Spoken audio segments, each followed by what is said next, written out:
우리는 지난주에 지금 하나님의 나라가 임하게 하라, 하나님의 나라에 관해서 말씀을 나눴습니다. 오늘은 주님께서 우리에게 가르쳐 주신 기도 가운데 특별히 하나님의 영광을 위한 세 번째 기도를 함께 나누도록 하겠습니다. 자, 오늘 본문의 말씀을 우리 다시 한번 읽도록 하겠습니다. 다 같이요. 나라가 임하시오며 뜻이 하늘에서 이루어진 것 같이 땅에서도 이루어지이다. 하나님의 영광을 위한 세 번째 기도는 뜻이 하늘에서 이루어진 것 같이 땅에서도 이루어지게 해달라는 기도입니다. 그런데 이 기도는요, 하나님의 나라와 아주 밀접한 관련이 있습니다. 왜냐하면 하나님의 나라와 하나님의 뜻은 서로 뗄래야 뗄 수 없는 동전의 양면과 같기 때문입니다. 그래서 누가는요, 이 주의 기도를 말하면서 하나님의 뜻을 따로 말하지 않고 하나님의 나라에 포함시켜 버렸습니다. 왜냐하면 가장 큰 하나님의 뜻은 바로 이 땅 가운데 하나님의 나라가 이루어지는 것이기 때문입니다. 그러면 하나님의 뜻은 무엇일까요? 우리가 이 기도를 드리기 위해서는요, 먼저 하나님의 뜻이 무엇인지를 알아야 되겠죠. 왜냐하면 기도가 중요한 것이 아니라 하나님의 뜻을 아는 것이 더 중요하기 때문입니다. 그래서 사도 바울은 에베소서 5장 17절에서 이렇게 말하고 있습니다. 다 같이 읽겠습니다. 시작. 그러므로 어리석은 자가 되지 말고 오직 주의 뜻이 무엇인가 이해하라. 주의 뜻이 무엇인가 이해하라고 그랬습니다. 여러분, 여기서 이해한다는 말은 바로 깨닫고 받아들인다는 그런 의미입니다. 그러니까 내 방식대로, 내 생각으로 하나님의 뜻을 이해하는 것이 아니라 하나님께서 보여주시고 말씀하신 그대로 내가 하나님의 말씀을 깨닫고 받아들이는 거죠. 사도 바울은 로마서 12장 2절에서 이렇게 말하죠. 다 같이요. 너희는 이 세대를 본받지 말고 오직 마음을 새롭게 함으로 변화를 받아 하나님의 선하시고 기뻐하시고 온전하신 뜻이 무엇인지 분별하도록 하라. 자, 여기 주의 뜻이 무엇인지를 이해하라. 이번에는 분별하도록 하라고 그랬죠. 이 두 단어가 명령형으로 되어 있습니다. 그러니까 여러분, 하나님의 뜻을 아는 것은 알아도 되고 알지 않아도 되는 문제가 아니라는 거죠. 내가 하나님의 사람이라면 이 땅을 살아가는 동안에 하나님의 뜻을 반드시 알아야 하고, 그리고 하나님의 뜻대로 행하면서 살아야 된다는 거죠. 그러면 여러분, 하나님의 뜻이 뭘까요? 하나님의 뜻은요, 바로 하나님이 갖고 계시는 어떤 목적과 계획을 말합니다. 한마디로 말하면 하나님이 원하시는 것입니다. 하나님이 기대하시는 것, 하나님의 계획, 하나님이 기뻐하시는 것을 우리는 하나님의 뜻이라고 말하죠. 우리는 기록된 하나님의 말씀을 통해서 나를 향한 하나님의 뜻이 무엇인가를 분별할 수가 있습니다. 그렇기 때문에 여러분이 하나님의 뜻을 알려고 하면 가장 먼저 뭐 해야 될까요? 하나님의 말씀을 표시해야 돼요. 하나님의 말씀을 읽고 하나님의 말씀을 묵상하고 때로는 하나님의 말씀을 암송하고 때로는 하나님의 말씀을 필사하면서 그 말씀 속에서 나를 향한 하나님의 뜻이 무엇인가를 찾아야 됩니다. 왜냐하면 성경 속에는 저와 여러분을 향한 하나님의 뜻으로 가득 차 있기 때문입니다. 우리는 5만 번 이상의 기도의 응답을 받고 사람에게 손을 빌리지도 않고 구걸하지도 않으면서도 3천 명의 고아들을 한 끼도 굶기지 않고 키웠던 기도의 사람 조지 밀러를 잘 알고 있습니다. 그런데 조지 밀러 역시 7년 동안 한 번도 기도의 응답을 받지 못한 적이 있었다라고 하는 것입니다. 아무리 기도를 해도 응답이 없자 다시는 기도하지 않는다며 기도를 때려치우려고 했던 적이 기도의 사람 조지 밀러에게도 있었다는 것입니다. 그런데 그는 왜 내 기도가 응답받지 못할까? 내 기도가 응답받지 못하는 그 이유를 찾아보기로 작정하고 내 기도가 응답받지 못하는 이유를 찾기 시작을 했습니다. 그래서 내린 결론이 뭔지 아십니까? 아, 내 기도가 응답을 받지 못하는 데는 사탄의 방해가 있었다는 것을 깨닫게 된 것입니다. 그런데 여러분 다 경험하셨겠지만 신앙생활을 하면 할수록 어려운 게 뭐죠? 하나님의 뜻을 분별하는 것입니다. 아무리 신앙생활을 오래 했어도 하나님의 뜻을 분별하는 것은 쉽지 않습니다. 그러면 왜 이렇게 신앙생활을 오래 하였지만 하나님의 뜻이 쉽게 분별되지 않을까요? 그것은 성경이 우리의 삶의 방향을 제시하여 주고 목표를 가르쳐 주는 나침판과 같기 때문입니다. 여러분, 나침판은 뭐라는 거죠? 동서남북 방향을 가르쳐 주죠. 여러분, 성경도 마찬가지죠. 우리가 딱 성경을 보게 되면 성경 속에는 우리가 어떻게 살아야 되는지, 그렇죠? 우리가 가야 될 인생의 방향을 제시하잖아요. 넓은 길로 가지 마라. 멸망의 길이다. 좁은 길로 들어서라. 여러분, 우리의 인생에 가는 방향을 가르쳐 주죠. 그리고 우리의 삶의 이유와 목적을 제시해 주고 있는 것입니다.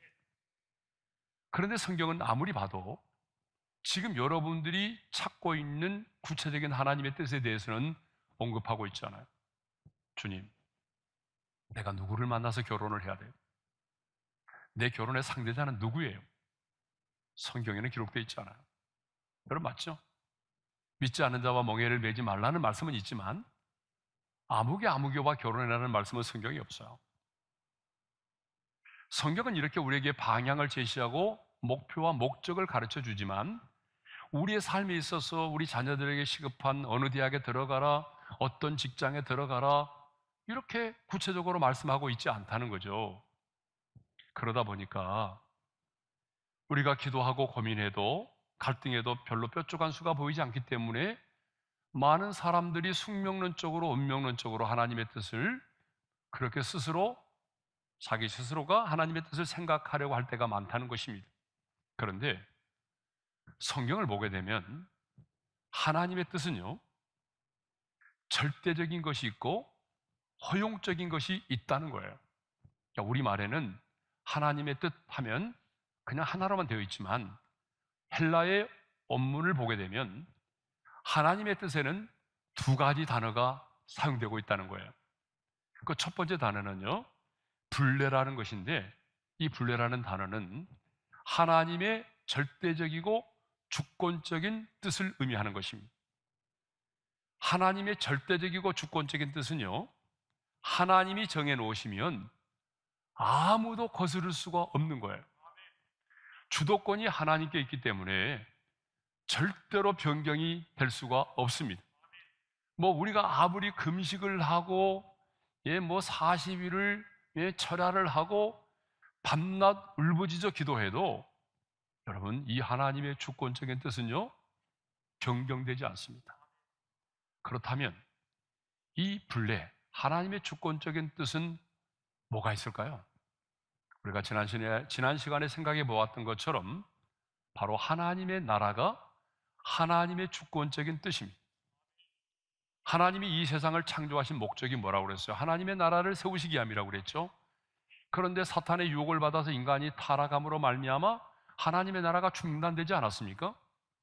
그렇지만 하나님은 하나님의 당신의 그 주권적인 절대적인 뜻을 이루기 위해서 당신의 아들 예수 그리스도를 이 땅 가운데 보내셔서 십자가에 달려 죽게 하심으로 우리 죄값을 지불하셔서 더 이상 사탄이 우리를 지배할 수 없게 만드시고 중단된 하나님의 나라를 다시 회복시키시고 다시 예수 그리스도가 재림하게 하심으로 이제 우리 가운데 완성될 영원한 하나님의 나라를 세우실 것입니다. 이것은 하나님의 주권적인 뜻이기 때문입니다. 누구도 거스를 수가 없어요.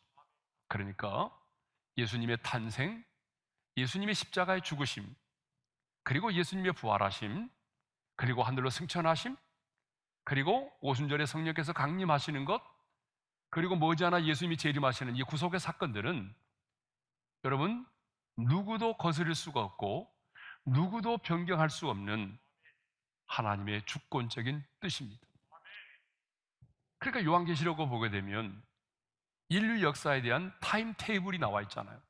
이것은 아무리 사탄이 방해를 해도, 우리 인간이 거스리려 해도 이 하나님의 주권적인 뜻은 경계될 수가 없습니다. 반드시 이루어지고야 마는 것입니다.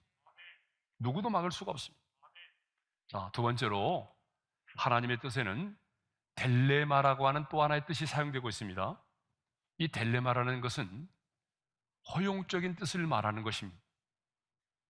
자, 이 허용적인 뜻은요, 우리가 받아들일 수도 있고 거부할 수도 있는 것입니다.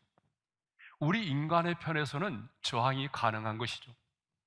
자, 하나님의 소원이 있지만 우리 인간이 그 하나님의 소원을 선택하지 않고 다른 것을 선택하게 되면 그 하나님의 소원은 이루어지지 않는다는 것이죠.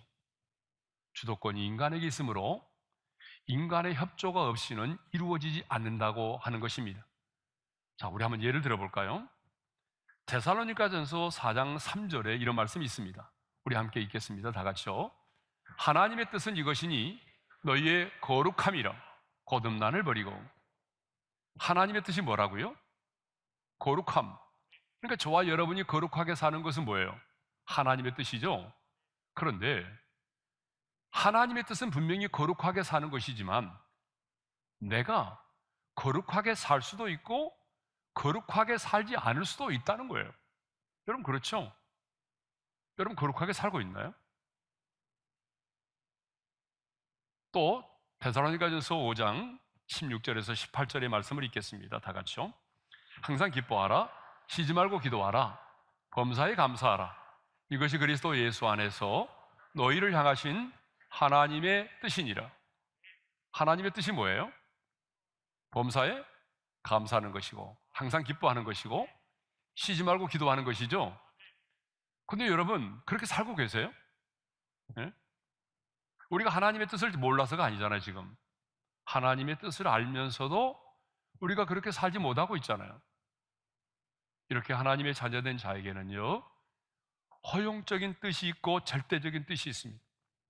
그런데 우리에게는 이 두 가지가 다 필요합니다. 만일 하나님의 절대적인 뜻이 없이 인류 역사가 흘러간다고 한다면 여러분 이 세상은 어떻게 될까요? 하나님의 이 우주 속에는 하나님이 정해놓으신 하나님의 타임 테이블이 있거든요. 창조가 있으면 끝이 있고 심판이 있는 거예요. 그런데 하나님의 절대적인 주권의 뜻이 없이 그냥 흘러간다면 이 세상은 혼란과 무질서로 아수라장이 되고 말 것입니다. 반면에 하나님의 주권적인 뜻만 있고 허용적인 뜻이 없다면 우리는 어떻게 살아갈까요? 우리는 기계처럼 살아가겠죠. 우리는 로봇처럼 살아갈 것입니다.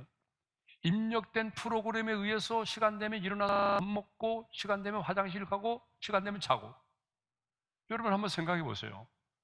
내가 사람으로 태어나서 스스로 생각할 수도 못하고 어떤 것 스스로 판단하지도 못하고 스스로 결정도 하지 못한 채 살아간다면 여러분 산다는 게 무슨 의미가 있어요?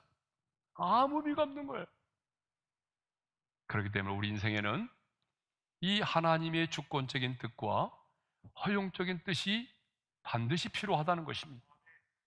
그렇다면 하나님의 가장 큰 뜻, 하나님의 가장 큰 소원은 무엇일까요? 그것은 우리가 지난 시간에 생각했던 것처럼 하나님의 나라가 이 땅 가운데 세워지는 것입니다. 십자가의 대속의 복음을 통해서 이 땅 가운데 수많은 영혼들이 구원받고 그래서 하나님의 나라가 확장되는 것입니다. 디모데후서 1장 9절에 보게 되면요, 저와 여러분이 받은 구원이 하나님의 뜻이라고 분명히 말씀하고 있어요. 자, 함께 읽겠습니다. 다 같이요.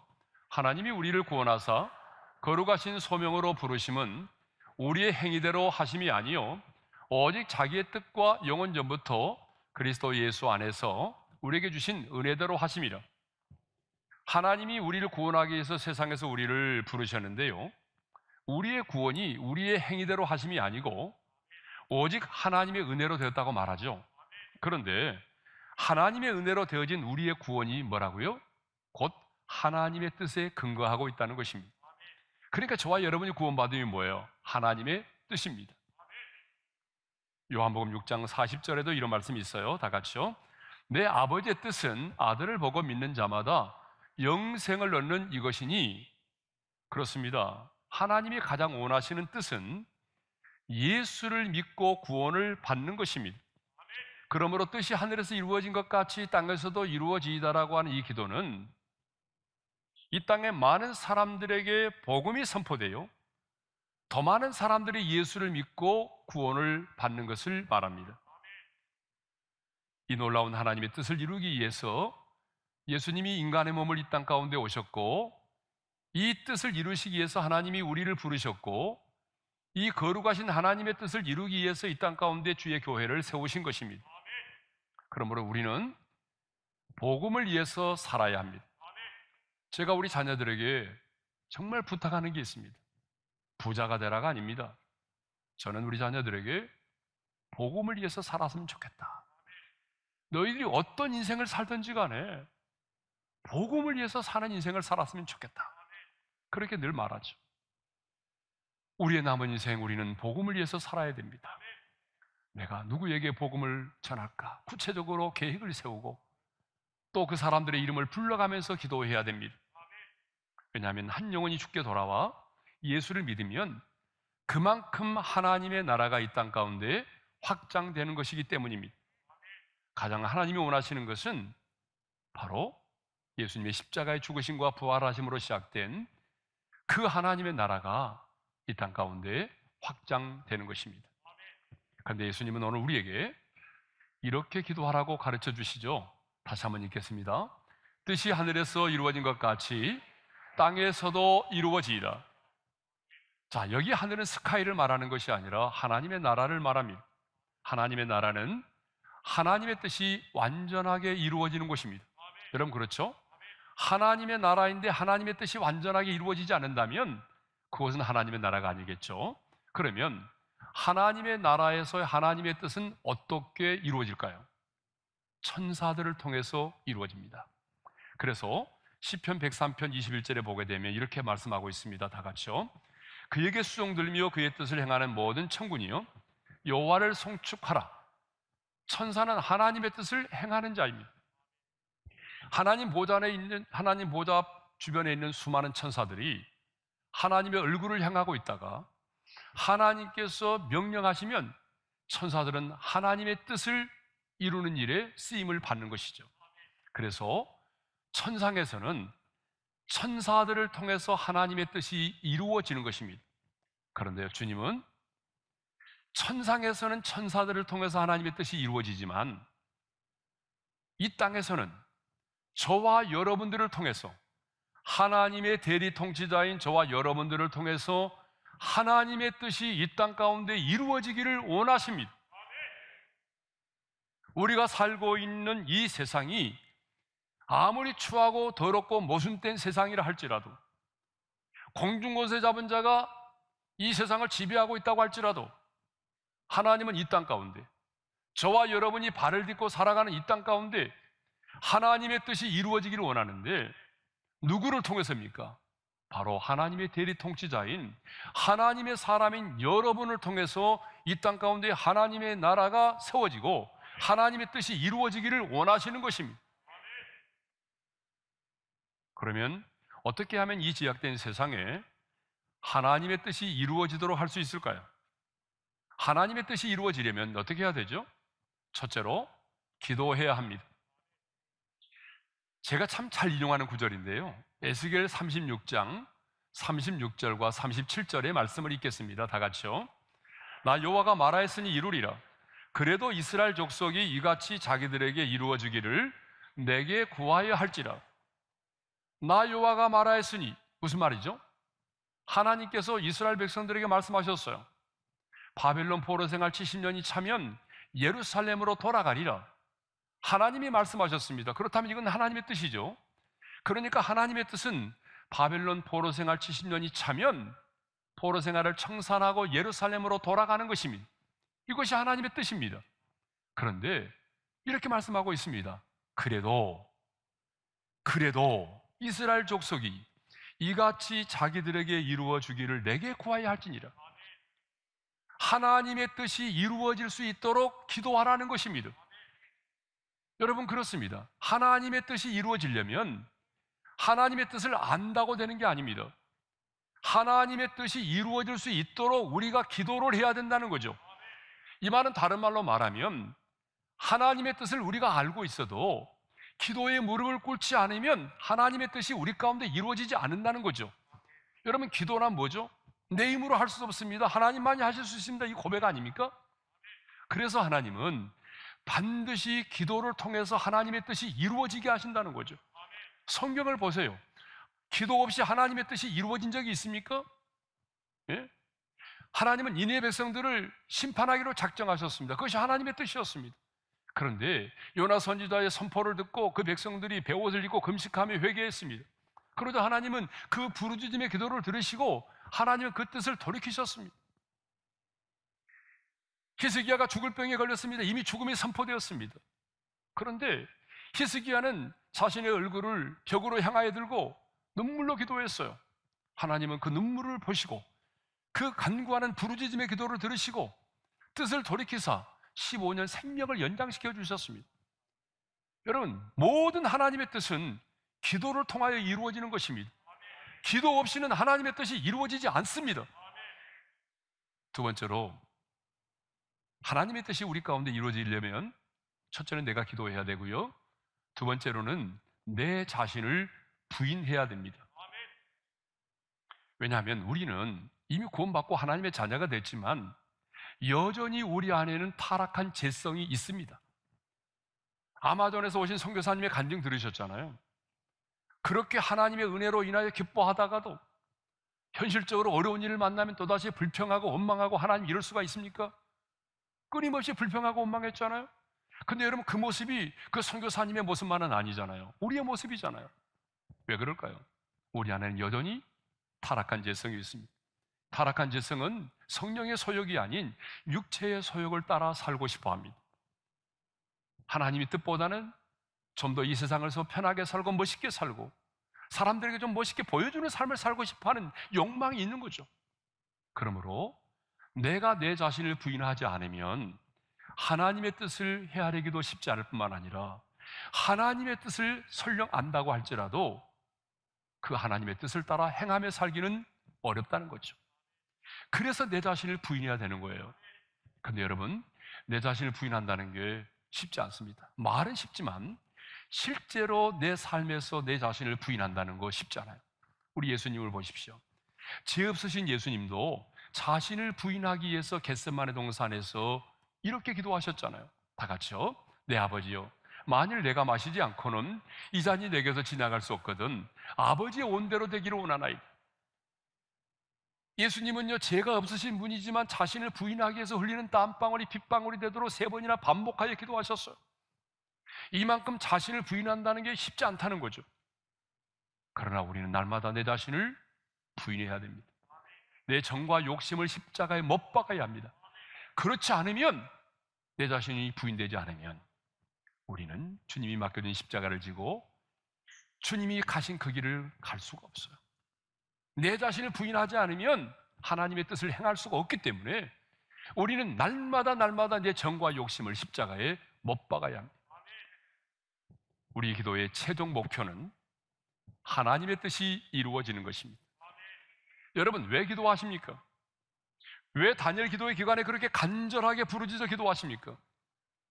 여러분의 소원을 성취하기 위해서입니까? 여러분이 원하는 그 뜻을 이루기 위해서입니까? 아닙니다. 우리가 기도하는 것은 궁극적으로 하나님의 뜻을 이루기 위해서입니다. 하나님의 사람인 우리에게 최고의 소원은 하나님의 뜻대로 사는 것입니다. 그러므로 우리는 오늘 또 이렇게 기도해야 됩니다. 주님, 하늘에서 천사를 통하여 하나님의 뜻이 이루어지듯이 오늘 이 땅 가운데, 아니 우리의 가정 가운데, 내 삶의 현장 가운데, 내 자녀의 인생 가운데 나의 기도 제목 가운데, 하나님이 내게 주신 비전 가운데 나를 통해서 하나님의 뜻이 이루어지기를 원합니다. 주님, 내가 여기 있습니다. 나를 통해서 하나님 당신의 거룩하신 뜻이 이루어지게 하옵소서. 이 기도가 우리 모두의 기도가 되기를 주님의 이름으로 축원합니다.